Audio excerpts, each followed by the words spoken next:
Reviewers di sini. Dari video ini saya akan mereview One Piece chapter 999 yang sangat-sangat gila sekali. Jadi pastikan kalian jangan ada yang melewatkannya. Nah, mari tanpa basa-basi lagi, kita langsung saja. Wadaw.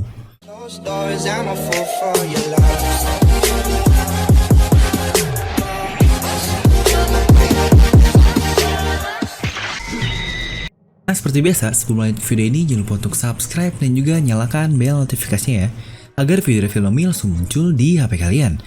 Nah, karena video ini akan cukup panjang, karena untuk ceritanya ini sangat padat dan gila sekali. Jadi pastikan kalian menonton sampai habis, agar tidak ada informasi yang miss dan juga yang terlewat ya. Oke, kita langsung saja nih. Akhirnya satu chapter lagi menuju chapter 1000 yang sudah kita semua tunggu-tunggu. Lebih tepatnya, bahkan Shonen Jump sendiri sudah menyiapkan suatu cover yang akan menjadi cover terbesar sepanjang sejarah. Tepatnya dalam perilisan chapter 1000 nanti, yaitu pada tanggal 4 Januari 2021. Baiklah, daripada lama-lama, kita langsung ke review chapter ini karena padat sekali pembahasannya dan sangat mantap. Chapter ini di chapter 999 akan berjudul The Waiting Liquor I Made For You. Entah siapa sih yang dimaksud dari judul ini, tapi kemungkinan terbesarnya adalah seperti sebuah perayaan dengan menggunakan liquor alias minuman keras lah, dari Kaido kepada Big Mom, di mana mereka ini sudah menunggu hal tersebut sejak lama. Lebih tepatnya bergabung kembali untuk mendapatkan One Piece. Oke, karena chapter ini spesial, jadi tidak ada cover page di chapter ini karena seperti yang saya bilang, itu akan digabung di chapter 1000 nanti. Kita langsung saja ke isi chapternya ya. Jadi chapter ini dimulai dengan flashback dari Ace karena chapter lalu mengindikasikan Ace dari perkataan Yamato. Dimulai dengan Ace yang menuju ke Onigashima untuk menolong anak-anak yang diculik di sana. Sepertinya kejadian ini masih terus berlanjut setelah Oden tidak berdansa kembali. Dan itu pun sudah mati 20 tahun yang lalu kan di waktu saat ini. Nah, karena Kaido dan semua eksekutifnya sedang pergi pada saat itu, yang berarti tidak ada yang menjaga Onigashima di sana. Sebenarnya apa ya yang terjadi? Kenapa Kaido sampai membawa seluruh pasukannya seperti itu? Oke, jadi dikatakan Ace ini hanya melawan krocok-krocok Kaido sajalah, sampai akhirnya dia bertemu dengan Yamato. Di mana kru Ace yang lain berkata untuk mundur saja. Mungkin mereka melihat seberapa kuat Yamato ini, tapi Ace yang cukup tersindir karena orang sehebat dia alias Yamato ini bukanlah seorang kapten atau siapapun. Jadi Ace memutuskan untuk melawannya. Ya, kita pun tahu Yamato ini memang membenci bapaknya, jadi dia pun sebenarnya tidak memutuskan untuk melindungi Onigashima. Tapi karena dia sedang bosan, jadi ya dia akhirnya meladeni Ace ini. Di pertarungan tersebut, Ace yang menyadari borgol di tangan Yamato akhirnya berkata, seorang anak tidak bisa memilih orang tuanya, anjay. Sebuah perkataan yang pas sekali dari Portgas DS yang dibenci karena terlahir sebagai anak dari sang raja bajak laut. Ace pun menambahkan bahwa kau tidak bisa mengunci hatimu juga. Yamato yang marah akhirnya dia menghancurkan patung naga yang kita lihat sebelumnya. Pada saat itu pun Ace merasa, wah sepertinya saya menyukai sifat dari Yamato ini, dan dia pun memberikan tinjuan yang kita lihat di chapter lalu di patung tersebut. Dan berkata, ini adalah peringatanku kepada Kaido. Malam itu, Yamato dan Ace mengikat anak buah Kaido yang lain dan minum sake bersama. Yamato pun akhirnya berkata, dia akan segera pergi dari sana jika bisa melepas borgol di tangannya tersebut. Yang berarti menurut saya pada saat itu Ace belum memiliki kemampuan untuk dapat melepas borgolnya. Yang akhirnya dilepaskan oleh adiknya kan, alias Luffy. Aduh, mantap sekali. Ace pun disitu berkata bahwa banyak generasi baru yang diisi oleh orang-orang yang luar biasa kuat. Dimana dia berkata ada Cavendish yang kita pun tahu dia dulu dikenal sebagai Rocky yang hebat juga dengan bounty di atas 100 juta berry. Dikatakan juga ada Kid dari South Blue, Lau dari North Blue, dan BG dari West Blue. Sepertinya jika kita lihat, itu orang-orang yang mewakilkan tiap lautan di One Piece ya, North Blue, West Blue, dan yang lainnya. Jadi apakah BG ini yang terbaik di West Blue? Mantap sih jika seperti itu. Dan situ pun Ace berkata bahwa yang akan menjadi terkuat dari semua itu adalah adiknya, yang akan berlayar segera alias si Luffy ini. Oke, jika dari sini, sepertinya timeline ini terjadi mungkin setahun terakhir lah sebelum Luffy berlayar. Jadi jika kita lihat timeline total dari S ini, dia berlayar 5 tahun yang lalu, alias 3 tahun lebih cepat dari Luffy. Dan sepertinya 3 tahun lalu sebelum Luffy berlayar, S sampai ke Wano Kuni bersama seluruh krunya alias bajak laut Spatch. Dan akhirnya setelah keluar dari Wano Kuni, dia menjadi anak buah Shirohige yang sudah pernah saya bahas juga lengkap di video ini. Dan dikatakan flashback pun berhenti sampai di sana. Oke, sepertinya dari sini cukup terjawab ya, bahwa S melawan bapak dari Yamato yang dikatakan itu belum sampai melawan secara langsung karena Kaido sedang pergi. Jadi jika begitu, perkataan S kepada Tama yang akan kembali dan membuat Tama dapat makan sepuasnya itu berarti terjadi bisa saja setelah S menyerang Onigashima. Jadi awalnya dia datang, lalu dia kan diikat oleh para rakyat dari Amigasa ini. Dia akhirnya membantu rakyatnya dan menyerang Onigashima dan kembali ke Tama lagi hingga akhirnya pergi dari Wano Kuni. Nah, di mana saat ini akhirnya Yamato bilang kepada Momonosuke bahwa dia ini anak perempuan dari Kaido dan Momo pun akhirnya bertanya, "Kenapa kau menceritakan tentang S ini?" Dan Yamato menjawab, karena dia adalah, ya seperti ini dipotong sampai sini, yang sebenarnya dijawab sih nanti di halaman lain di chapter ini. Oke, kita akan lanjut dulu ke panel berikutnya. Berpindah ke Tama bahwa dia ingin menjadi kunoichi yang sudah dinyanyikan kepada S. Hingga akhirnya dia pun mengetahui bahwa Luffy ini adalah adik dari S melalui Nami. Ya sebenarnya pasti kaget sih, Tama ini kan dia memang belum tahu dari awal kalau Luffy ini adalah adik dari S. Dan Luffy pun belum pernah berkata apa-apa tentang S ini selain kematiannya saja. Oke, berpindah kembali ke panggung tengah. Di situ, Queen berkata kepada semua orang untuk menghentikan Marco bagaimanapun caranya. Marco pun berkata kepada Robin dan Brook untuk melewati kastil, yang berarti ini adalah jalur Luffy, Sanji, dan Jinbei sebelumnya, di mana dia akan terbang membawa Zoro ke puncak Onigashima. Wah, ini sebenarnya jika Zoro benar-benar berhasil sampai ke atas, dia akan berhadapan dengan 2 orang Yonkou langsung. Ini bakal sangat gila sekali. Gila banget lah pokoknya jika ini benar-benar terjadi, apalagi jika taunya Luffy pun sampai bersamaan di atas Onigashima ini dengan Zoro. Wah anjir, 2 partner kita ada di chapter 1000 itu pun saya udah puas bang. Kantong dong, nyebut cewek depan gang. Di situ Marco kembali mengingat S yang kembali ke flashback bersama Shirohige. S meminta Shirohige untuk menyerang Kaido karena dia sudah punya janji yang harus dipenuhi.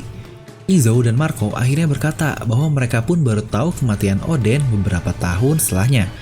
Di situ sebenarnya mereka pun berkata kepada Oyaji alias Shirohige ini untuk menyerang Wano berkali-kali. Tapi selalu gagal atau selalu berhenti karena mereka sendiri tahu apa yang akan terjadi jika mereka menyerang Kaido. Yang pastinya akan ada banyak nyawa yang dikorbankan dalam perang tersebut. Oke, dari sini akhirnya terjawab ya, kenapa Shirohige tidak membalaskan dendam Oden, karena dia pun sudah tahu sehebat apa Kaido ini. Situ, S memintanya untuk pergi sendiri, ya kita tahu lah S ini tipe yang ngotot, tapi Shirohige yang kesal akhirnya berkata bahwa dia tidak akan bisa mengalahkan orang yang bahkan tidak bisa dikalahkan oleh Kozuki Oden. Situ pun akhirnya Shirohige menghajar S, aduh. Dan akhirnya di sini pun kita melihat si bangsa Teach di sana dan berkata, dia mengerti S ini sebenarnya hanya ingin cari nama doang. Tapi dijawab oleh Marco, sebenarnya bukan itu tujuan S. Marco dan Izo pun akhirnya berkata kepada S bahwa dia akan membantu ke Wano Kuni jika Oyaji sudah mengizinkannya, yang akhirnya sekarang mereka pun datang karena sudah bebas kan. Duh, ini sebenarnya chapter yang padat banget sih, di flashbacknya banyak banget yang bisa kita bahas. Tapi ntar deh, kita akan fokus dulu di review chapter. Dan flashback pun berakhir di situ, di mana King dan Queen berubah ke mode Zoan-nya dan mencoba menggantikan Marco. Queen mempunyai senjata di mulutnya tersebut yang menurut saya sangat menarik sih, dan dia pun menembak Marco, tapi peluru tersebut menembus begitu saja.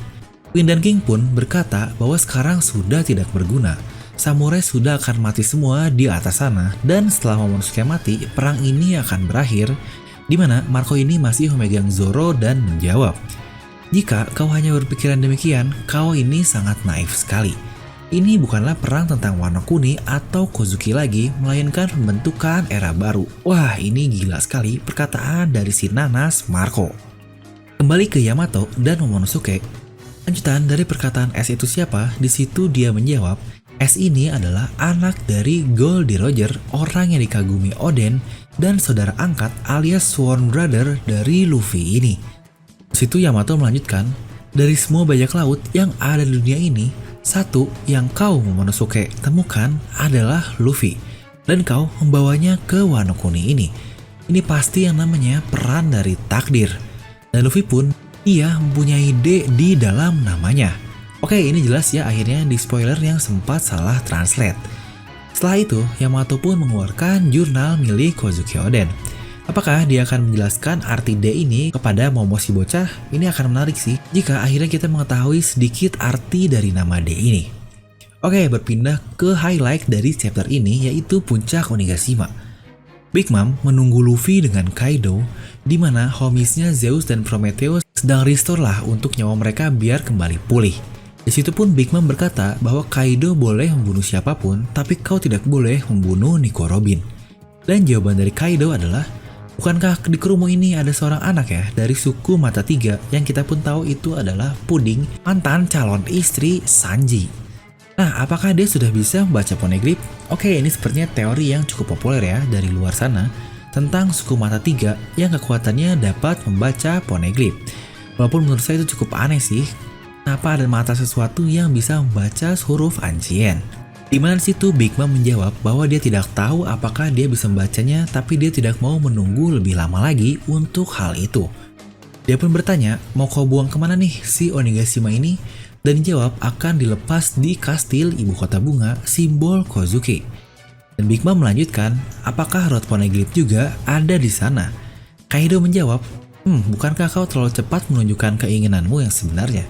Oke, dari sini sepertinya Road Poneglyph ini ada di Wano Kuni, bukan di Onigashima. Yang berarti yang dilihat Brook itu sepertinya benar-benar Road Poneglyph ya, soalnya ada di ibu kota. Big Mom yang kesal dengan jawaban dari Kaido, dia pun menjawab, jangan anggap rendah saya ini, karena saya masih menganggapmu sebagai adik kecil saya, yang kita pun tahu dari insiden God Valley. Di situ dilanjutkan oleh Big Mom, ingat hari di mana Rocks tumbang, sayalah orang yang memberikan buah iblis Uwu Uonomi Mythical Zone. Uwo sih sebenarnya, Uwu biar lucu aja. Big Mom memberikannya di God Valley tersebut pada hari Rocks ini tumbang. Oke, ini tumbang atau mati ini kita memang masih belum tahu. Kita bahas sedikit tentang buah iblis Kaido, di mana Uwo ini berarti ikan ya. Untuk jenisnya memang tidak dijelaskan di sini, tapi seperti yang sudah saya bahas lebar di video spoiler, kemungkinan itu tipe koi legenda yang dapat berubah menjadi naga. Mungkin ingatlah seperti Magikarp di Pokemon menjadi Gyarados, mantap kan? Tapi jangan bayangin bisa berenang, karena akan sangat aneh sih jika buah iblis tetap dapat berenang. Tapi ada hal yang menarik jika kita ingat perkataan dari narator saat kemunculan pertama dari Kaido, bahwa Kaido ini dikatakan makhluk terkuat di daratan, lautan, dan udara. Jadi apakah dia bisa bergerak di lautan juga ya? Menentang buah iblis sih, tapi menarik. Nah, jadi jelas ya, di sini hutang seumur hidup dari Big Mom yang dikatakan dahulu itu memanglah ini. Buah iblis yang membuat Kaido seperti sekarang itu diberikan oleh Big Mom. Dan diakhiri dengan mereka berdua berkata, kita akan temukan One Piece ini. Wah anjir, ini gila banget sih sebenarnya. Dimana di chapter ini kita hampir menjelaskan semua anak buah Rocks yang diketahui. Pertama, nama Rocks pun disebut. Lalu Shirohige yang sudah mati pun dimunculkan di flashback. Big Mom dan Kaido yang sedikit membuka misteri lama pun bersama juga di sini. Yang kurang sepertinya Shiki lah, satu nama yang kita tahu tapi belum muncul juga di cerita sekarang. Jangan-jangan Shiki akan keluar di chapter 1000 nanti ya. Wah, jika begitu, itu akan sangat gila sih, dimana saya pernah bahas alasan Shiki di Wano di video ini. Kalian bisa cek juga. Selain itu, chapter ini pun ditutup dengan Big Mom yang mengingat kembali kejadian 38 tahun yang lalu, alias insiden God Valley dan bajak laut Rocks the Sebek. Jadi bisa saja chapter 1000 nanti akan dimunculkan flashback dari Rocks yang sudah kita tunggu-tunggu selama ini. Dimana lagi-lagi ini pernah saya bahas super lengkap di video ini, dan ini sudah hampir benar sekali untuk prediksinya.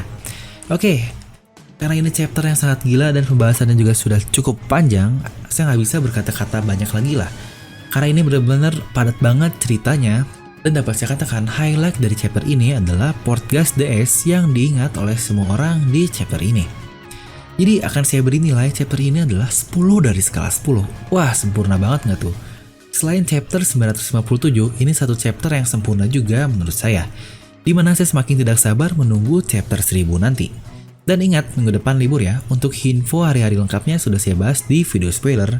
Nah, jadi tanpa panjang lebar lagi, saya tutup di sini. Mungkin kalian bisa langsung tuliskan pendapat kalian di kolom komentar di bawah. Dan seperti biasa, semoga kalian terhibur dengan video ini. Like aja kalau kalian suka, dislike aja kalau nggak suka. Jangan lupa untuk subscribe dan juga share video ini ke teman kalian. Gue udah pamit, and I'll see you guys next time.